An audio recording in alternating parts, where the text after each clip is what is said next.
հոկտեմբերի 27-ին հարգելի սիրելի հայրենակիցներ ջան, իմ կարծիքով հենց այդ օրը կներեք արտահայտությանս համար կտրել են հայրենի Արցախի գլուխը, երբ որ գլխատվեց մի ամբողջ կառավարություն, երբ որ գլխատեցին սպարապետին,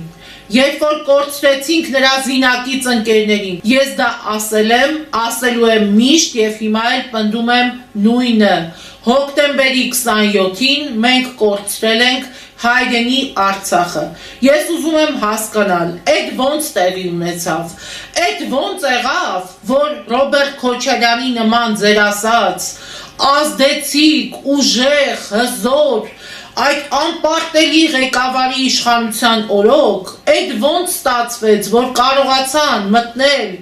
ազգային ժողովի շենք, որ այդտեղ անվտանգությունը ընդհանրապես զրոյական մակարդակից ներքև էր և կարողացան, ասում եմ, կտրել իշխանության գլուխը։ Հիմա դուք պատասխանեք, ոնց է էլի այդպես ստացվել, որ ձեր, ասում եմ, սեփական անվտանգությունը կարողացել եք պահպանել, ձեր մեջքը կարողացել եք ուժեղ պինդ պահել, բայց մի պետական, ասում եմ, ամբողջ այդ կառույցի շենքի անվտանգությունը դրված էր կասկածի տակ, դրված էր հարվածի տակ, և տեղի ունեցավ այն, ինչ տեղի ունեցավ։ Երբ որ մենք մի մարդու, այդ մի անհատի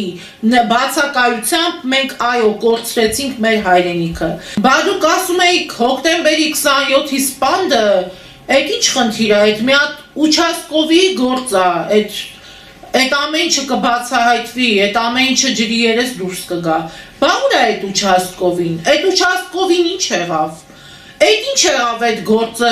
հետք չմնաց, մարդ չմնաց, ինչ իշխանություն էինք, այդ ինչ պետություն էինք, ընդհանրապես մենք պետություն կոչվելու իրավունք ունեինք ձեր ղեկավարման տարիներին, մենք կարող էինք մեզ հռչակել պետություն, եթե մի երկրի պետություն չունի այնպիսի անվտանգություն, չուներ այնպիսի անվտանգություն, որ ասում եմ մտան և կառավարությանը գլխատեցին ու դուրս եկան։